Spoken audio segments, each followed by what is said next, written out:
Okay, so I told Donald Trump myself, I've had a half dozen discussions in the past 4 years with him, maybe a half dozen.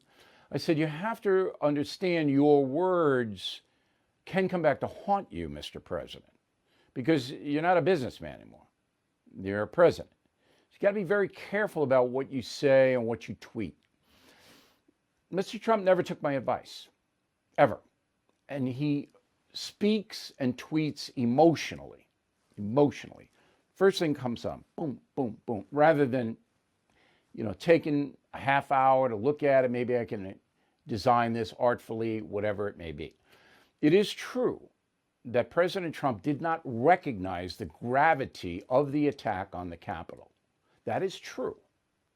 While it was happening, he was caught up in, well, how is this going to influence the certification of the vote? That's what was in his mind.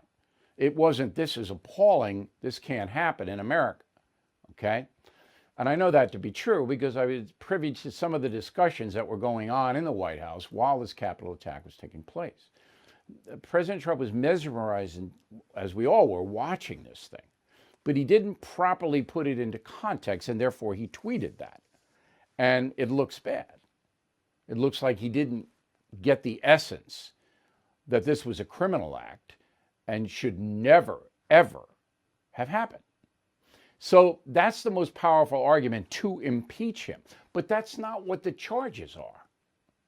The charges are that he fostered the so-called insurrection, that he was behind it. That's not what happened, okay? And I'm going to prove it in a moment. One more comment on the initial editing process where the Democrats put in all of this horrible stuff about police and all of that. That was done by anarchists. There were two main groups of people who stormed the Capitol. There were the Trump supporters, the fervent Trump supporters, okay? Then there were the anarchists, a lot of them on the far right, who disrespect police all the time, who want to break down our system. Now, we see that most of the time on the far left, the Antifa people. But there are elements of anarchy on the far right as well. So they took that, the Democrats, and then put that out as like representing what the pro-Trump point of view is, which again, that's propaganda. Editing out the president's peaceful words was a rank lie and deception. Okay, so the charge is fomenting insurrection, but the FBI, and we researched this thoroughly, so I'm going to be very precise, on January 5th, okay, the FBI office in Norfolk, Virginia, issued an explicit warning that extremists were preparing to travel to Washington to commit violence and war. That's a quote, okay, one day before the Capitol attack.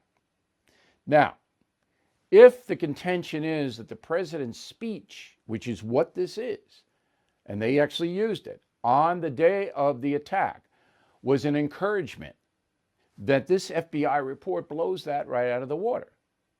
That, coupled with the exculpatory comments that President Trump made that day, January 6th, that we're going to march over there peacefully and patriotically, which the Democrats, again, this is the fourth time I'm telling you that, cut out, that it's over. Any court, civil, criminal, it's over. You can't prove your case. But you don't have to prove it. Democrats know they're going to lose. They know Donald Trump's not going to be convicted in the Senate. They already know that. Again, it's to diminish him and anyone who might support him. It's all about hate. That's what it's about. And and you get people overseas watching this and, saying, what is this America? What is this United States? What does it come to there? That's what they're saying.